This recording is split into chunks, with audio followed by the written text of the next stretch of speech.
귀한 찬양 감사합니다. 우리 한빛중창단이 이번 주 금요일에 동유럽 찬양 선교 여행을 떠납니다. 특별히 체코의 우크라이나 피난민들을 위해서 그들을 위로하고 그들에게 또 유니폼도 전달하고 함께 사랑을 나누는 시간을 갖습니다. 은혜로운 일정, 또 건강하고 안전한 일정 될 수 있도록 기도해 주시기 바랍니다. 할렐루야. 오늘도 하나님의 위로와 평강이 우리의 삶을 지키고 우리를 가장 안전한 길로 인도하여 주실 줄로 믿으시기 바랍니다.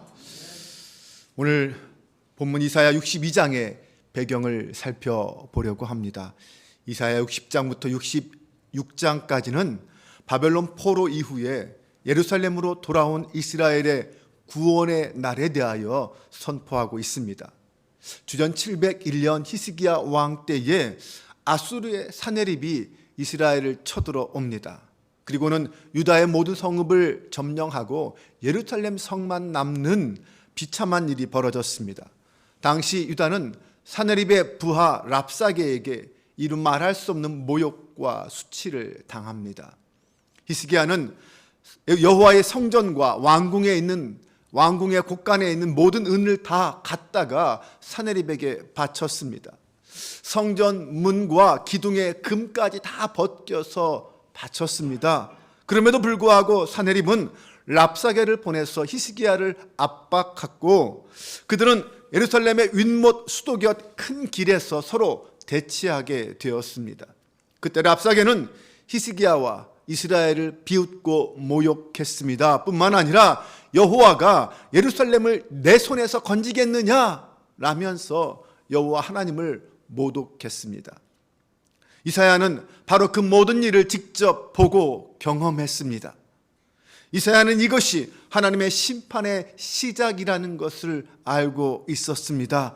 이스라엘의 불순종과 우상 숭배로 말미암아 하나님의 심판이 올 것이고 결국 이스라엘은 멸망당할 것이다라는 사실을 알고 있었습니다. 하지만 그럼에도 불구하고 이스라엘은 다시 하나님의 은혜로 구원받는다는 것과 결국 마지막에는 하나님의 제사장 나라가 될 것이다 라는 사실 또한 알고 있었습니다.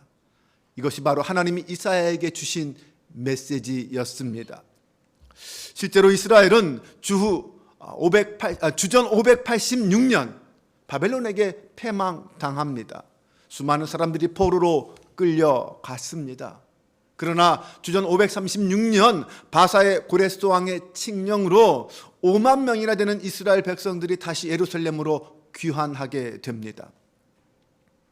한편 이사야 선지자는 60장에서 66장을 통하여 바벨론 포로에서 돌아온 이스라엘은 비록 여전히 현실은 힘들고 어렵겠지만 그 미래는 하나님이 함께 하시는 놀라운 역사가 기다리고 있다라는 사실을 이야기해 줍니다. 이스라엘 백성들이 총독 스룹바벨과 제사장 예수아를 중심으로 고향에 돌아왔을 때 예루살렘 성은 황폐하였고 성전은 무너져 있었습니다. 예루살렘에 도착한 지 2년 2개월 만에 백성들은 고레스 왕이 내준 성전 기물과 또 백성들이 바친 여러 예물들을 가지고 성전을 재건하기 시작했습니다. 하지만 주변 대적들의 시기와 방해 그리고 경제적 어려운 여건들 때문에 결국 성전 공사는 중단되고 무려 14년간이나 멈추어져 있어야 했습니다. 하지만 주전 521년 다리오 왕 때에 학개와 스가랴 선지자를 통하여 하나님께서 격려해 주심으로 다시 이 성전 재건이 시작되었고 마침내 주전 516년에 성전이 완공되었습니다. 이 성전이 흔히 스룹바벨 성전이라고 불리는 두 번째 성전입니다. 하지만 하나님의 임재의 상징인 이 성전이 재건되었음에도 불구하고 여전히 이스라엘 백성들의 삶은 힘들고 고단했습니다. 이런 상황을 200년이나 앞서서 이사야 선지자가 이스라엘 향한 하나님의 뜻과 말씀을 가지고 그때의 상황을 선포하고 있습니다. 이사야 선지자는 절망한 이스라엘에게 임할 하나님의 구원을 선포하고 그들의 미래를 하나님으로 말미암아 바꿀 수 있다라고 말하면서 하나님께 돌아와라 라고 선언하고 있습니다. 세상을 향한 빛의 사명을 받은 이스라엘, 그 이스라엘에게 영광스러운 미래가 펼쳐질 것이다 라고 말합니다. 62장은 주전 586년에 완전히 파괴되고 뿌리째 뽑힌 예루살렘과 성전이 다시 회복되고 재건된 이후에 다가올 미래는 어떻게 될 것인가, 거기에 대해서 선언하고 있습니다. 이스라엘은 하나님께 불순종하고 버림받았지만 하나님은 그들을 여전히 사랑하시며 영광의 새 출발을 약속해 주십니다. 이스라엘의 왕이요 주인이신 그 하나님은 2500년이 지난 오늘 이 시간에도 만유의 주인이시고 우리의 왕이심을 믿으시기 바랍니다. 그러므로 당시 이스라엘의 상황과 여건이 비록 우리와는 다를 수 있을지라도 그들의 경험과 고백은 오늘 이 고난과 시련의 시대를 살고 있는 우리에게도 똑같은 고백이 될 수 있습니다.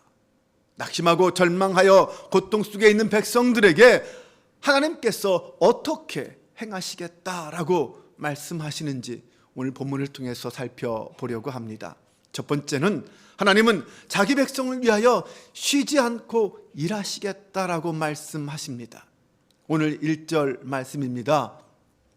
시온의 의가 빛같이 드러나고 예루살렘의 구원이 횃불처럼 나타날 때까지 시온을 격려해야 하므로 내가 잠잠하지 않겠고 예루살렘이 구원받기까지 내가 쉬지 않겠다. 우리가 믿는 하나님은 창조주 하나님이시고 역사의 주관자이신 하나님이십니다. 그 옛날 예루살렘을 위해서 쉬지 않고 일하신 그 하나님께서는 오늘도 여전히 당신의 사랑하는 백성들을 위해서 쉬지 않고 일하신다는 것을 믿으시기 바랍니다. 사랑의 하나님은 오늘도 오늘 저와 여러분을 위해서 우리의 구원을 위해서 쉬지 않고 일하십니다. 우리가 온전한 하나님의 자녀로서 굳게 세워지게 하기 위해서, 우리를 통하여 하나님의 영광을 받으시기 위해서 오늘도 하나님은 쉬지 않고 일하십니다. 평강의 하나님은 오늘도 당신의 자녀들을 환난 중에 소망으로 이끌어주고 계십니다. 두 번째로 하나님은 자기 백성을 의롭게 하시고 영화롭게 하시겠다라고 약속하십니다. 2절 말씀에 보면 이방 나라들이 내게서 의가 이루어지는 것을 볼 것이다. 뭇 왕이 내가 받은 영광을 볼 것이다. 사람들이 너를 부를 때에 주님께서 내게 지어주신 새 이름으로 부를 것이다. 이스라엘은 이미 자기의 죄로 인해 심판을 받았습니다. 그래서 나라가 망하고 성전이 파괴되었고 포로로 끌려갔습니다. 어떻게 그런 상황에서 그들을 하나님의 백성이라고 부를 수 있겠습니까? 하나님의 백성이기를 스스로 거부한 그런 백성들 아닙니까? 그런데 하나님은 그렇게 하나님을 배신한 백성들을 완전히 버리지 않으셨습니다. 그들을 포기하지 않으셨습니다. 다시 그들에게 먼저 찾아오셔서 그들을 격려하시고 그들을 구원해 주시고 다시 그들에게 의를 주시겠다고 말씀하십니다. 그들에게 새 이름을 주셔서 다시 하나님의 백성으로 삼아 주시겠다라고 말씀하십니다. 그 하나님께서는 오늘도 죄인 중에 괴수인 우리를 찾아오십니다. 우리에게 찾아오셔서 이스라엘 백성들에게 주셨던 그 같은 은혜를 우리에게 베풀어 주십니다. 하나님은 의가 없는 우리에게 찾아오셔서 당신의 의를 우리에게 선물해 주시고 우리를 의롭다 인정해 주십니다. 하나님께서 우리를 의롭다고 인정해 주시고 의를 선물로 주시는 방법은 무엇이었습니까? 사도 바울은 로마서 3장 23절 24절에서 이렇게 말합니다. 모든 사람이 죄를 범하였음에 하나님의 영광에 이르지 못하더니 그리스도 예수 안에 있는 속량으로 말미암아 하나님의 은혜로 값없이 의롭다 하심을 얻은 자 되었느니라. 하나님께서 이 땅에 독생자 예수 그리스도를 보내시고 그 예수님을 하나님의 희생 제물로, 어린 양의 희생 제물로 삼으셔서 십자가에 달려 죽게 하셨습니다. 그 예수님이 나의 죄를 지고 대신 죽으신 하나님의 아들이심을 믿는 자에게는 하나님의 은혜로 의롭다 하심을 얻게 하셨습니다. 이제 믿는 성도들은 예수 그리스도의 십자가의 희생의 그 공로로 힘입어서 그 의를 입고 하나님 앞에 나아갈 수 있게 되었습니다. 그러므로 오늘 우리가 예수 그리스도를 힘입어 얻은 그 의는 하나님이 주신 의입니다. 일찍이 하나님은 에레미야 선지자를 통하여 이 놀라운 사실을 백성들에게 예언하여 가르쳐 주셨습니다. 에레미야 33장 15절 이하를 보면 그날에 그때에 내가 다윗에게서 한 공의로운 가지가 나게 하리니 그가 이 땅에 정의와 공의를 실행할 것이라. 그날에 유다가 구원을 받겠고 예루살렘이 안전히 살 것이며 이 성은 여호와는 우리의 의라는 이름을 얻으리라. 우리에게 의를 주시고 우리를 의롭다 하신 그 하나님은 우리의 의 그 자체이십니다. 그러므로 우리가 주 하나님으로 고백하는 예수 그리스도, 그분도 우리의 의가 되십니다. 그래서 우리는 우리의 소망은 오직 예수님에게 있습니다. 이렇게 고백하며 그분을 찬양할 수 있는 것입니다. 하나님께서는 당신의 백성을 부르시고 그들을 택하실 뿐만 아니라 의롭다 하시고 새로운 이름을 주시고 영화롭게 하시겠다고 말씀하십니다. 하나님은 본래 그의 이름이 무엇이었고 그가 과거에 어떻게 살았고 그 정체가 무엇인지는 중요하지 않습니다. 단지 그가 하나님을 믿고 그가 하나님을 붙든다면 그에게 새 이름을 주시고 새로운 운명을 주시겠다는 것입니다. 또한 하나님은 하나님의 손에 있는 왕관처럼 자기 백성들에게 기쁨과 존귀와 영광을 주시겠다라고 말씀하십니다. 오늘 3절 말씀에 보면 또한 너는 주님의 손에 들려있는 아름다운 면류관이 될 것이며 하나님의 손바닥에 놓여있는 왕관이 될 것이다.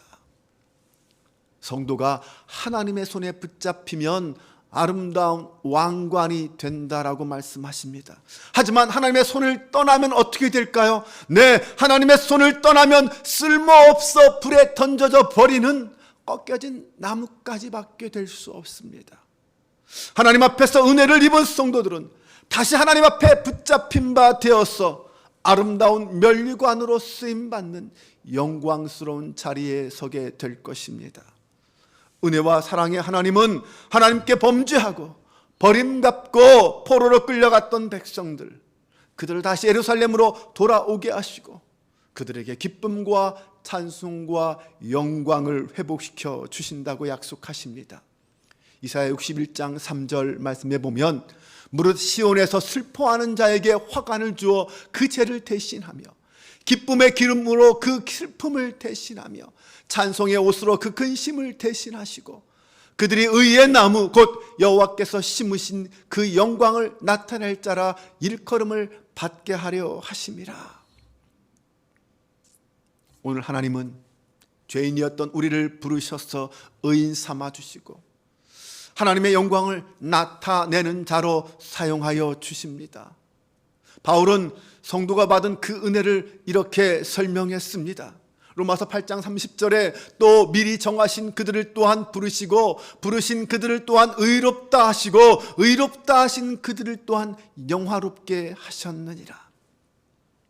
네, 맞습니다. 우리는 하나님의 부르심과 택하심 그리고 의롭다 하심을 받았고 이제는 영화롭게 되었습니다. 영화롭게 될 존재입니다. 하나님의 가장 사랑받는 하나님의 백성이요 자녀들입니다. 이것이 하나님이 오늘 우리에게 행하신 일입니다.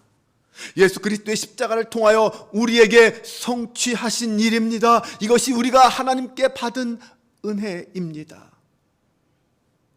세 번째로 하나님께서는 우리를 당신의 신부로 삼으시겠다라고 말씀하십니다. 하나님 앞에 범죄하여 영원히 버림받아 마땅한 이스라엘을 다시 부르시고 그들에게 예루살렘으로 돌아오게 하신 그 하나님은 이제 그들에게 드디어 새 이름을 주십니다. 그 새 이름이 바로 헵시바와 비울라라는 이름입니다. 4절 이하의 말씀을 보면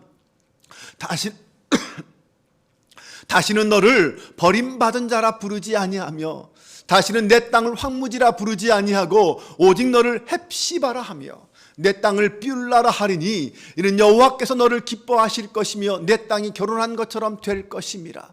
마치 청년이 처녀와 결혼한 같이 내 아들들이 너를 취하겠고 신랑이 신부를 기뻐함 같이 내 하나님이 너를 기뻐하시리라. 헵시바라는 것은 내가 그녀를 기뻐한다라는 말입니다. 뷸라는 신부가 되었다라는 뜻입니다. 하나님께 버림받고 멸망당한 그 시온을, 그 예루살렘을 새 신부처럼 맞아주시고 기뻐하신다라는 것입니다. 이스라엘이 하나님께 버림받아서 벌을 받았지만 하나님은 말할 수 없는 일방적인 사랑으로 다시 이스라엘을 당신의 아내로 삼아주시고 기뻐하시겠다라는 것입니다.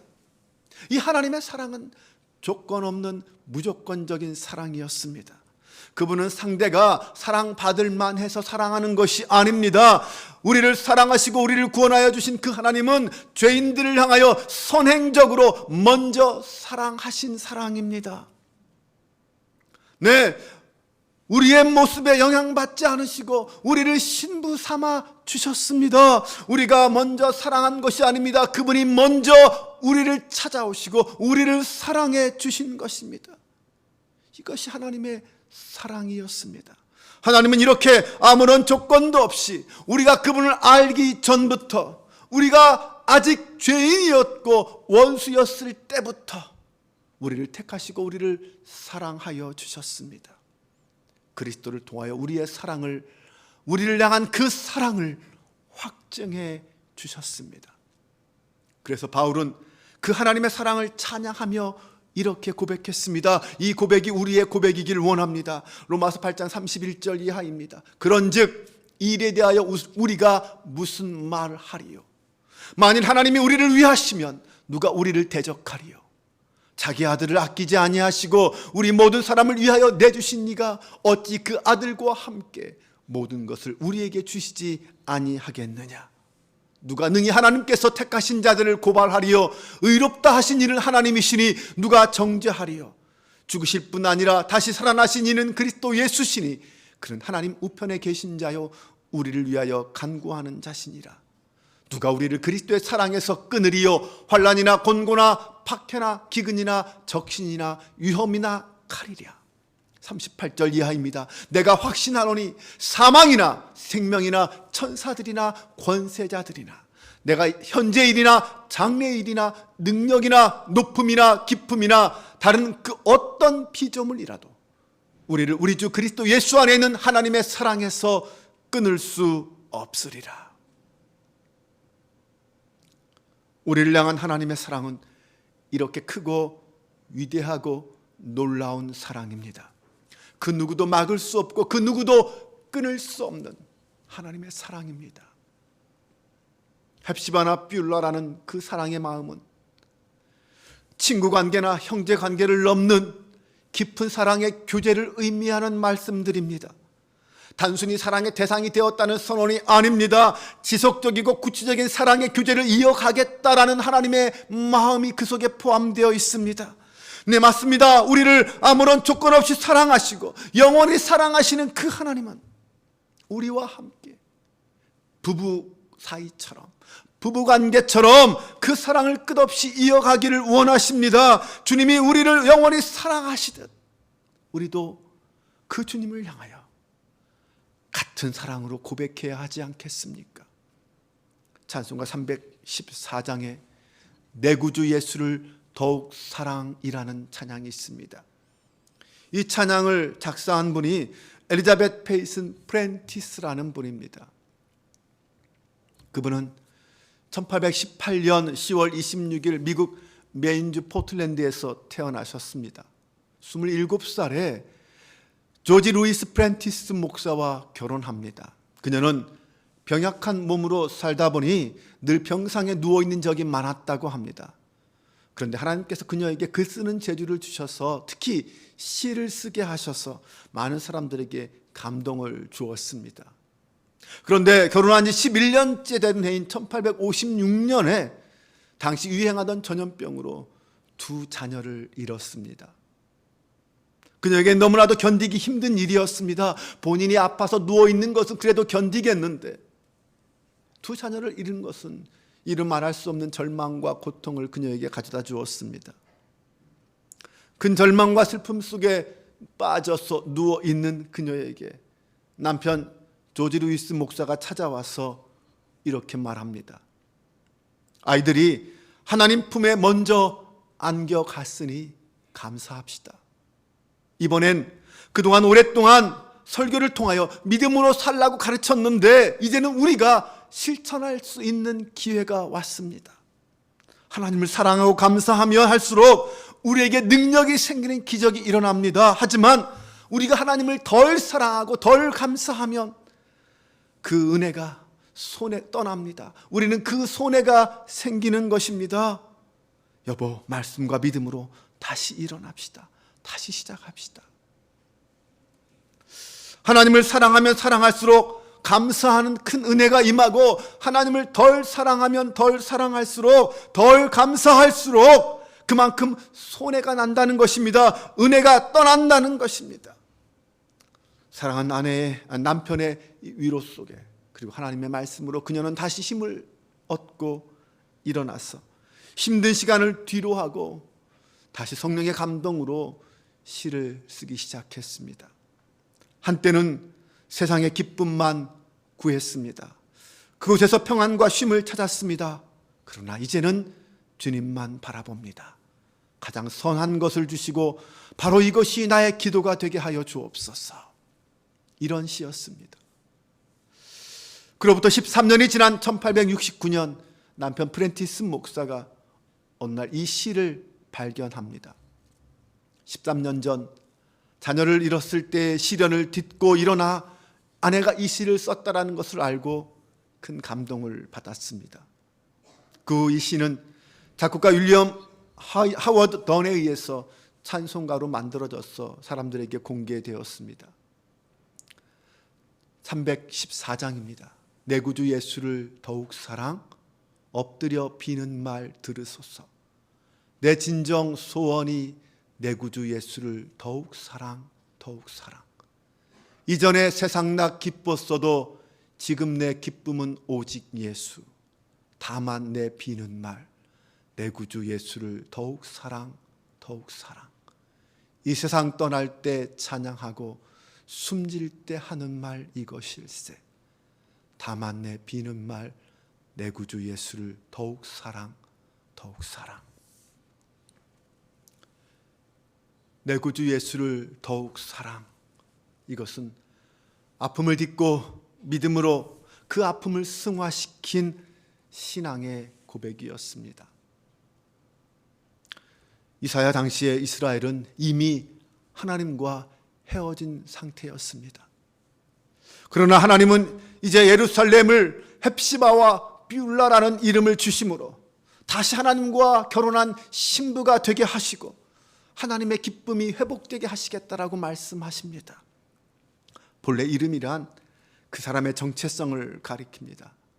그러므로 새로운 이름이 주어졌다라는 것은 이제 과거와는 다른 새로운 인생이 시작되었다라는 말과 같습니다. 하나님께서 아브람을 불러 아브라함이라고 새 이름을 주셔서 그는 열국의 아버지가 되었습니다. 하나님은 절망한 야곱에게 이스라엘이라는 이름을 주심으로 승리의 사람으로 살게 하셨습니다. 예수님은 요한의 아들 시몬에게 게바, 베드로라는 이름을 주심으로 그 믿음의 반석 위에 교회를 세우게 하셨습니다. 이처럼 하나님께서는 사랑하는 사람에게 새 이름을 주시고 새로운 삶과 운명을 주십니다. 오늘 우리는 하나님께로부터 예수 그리스도 안에서 의인, 성도라는 이름을 받았습니다. 우리는 예수 그리스도로 말미암아 의롭게 된 자들입니다. 당신도 의인입니까? 라고 묻는다면 우리는 당당하게 말할 수 있어야 합니다. 우리는 하나님이 인정하신 의인임을 확신해야 합니다. 성령으로 거듭난 하나님의 백성임을 믿어야 합니다. 그뿐만 아니라 이름이 바뀌었으면 그 이름에 합당한 삶을 살아야 하지 않겠습니까? 어떤 사람은 그 이름이 자랑이고 명예인 반면 어떤 사람에게는 그 이름이 수치이고 비극이 될 수 있습니다. 이름의 가치를 높이는 것, 이름답게 사는 것, 이것이 지금 이 순간도 우리가 성도로서 주님 안에서 의인의 믿음으로 살아야 하는 이유입니다. 안디옥 사람들이 예수님의 제자들에게 그리스도인이라는 별명을 붙여주었습니다. 이것은 그리스도의 종, 그리스도를 따르는 사람, 그리스도의 노예들이라는 뜻입니다. 오늘 우리 그리스도인들을 향하여 세상 사람들도 그렇게 부릅니다. 그리스도인, 예수 믿는 사람. 예수 그리스도를 믿음으로 얻게 된 이 그리스도인이라는 이름이 하나님의 기쁨이 되고 이 세상에서 거룩하게 여김을 받게 하는 것이 오늘 저와 여러분의 소원이 될 수 있고 나아가서 우리의 삶이 될 수 있기를 주님의 이름으로 축원합니다.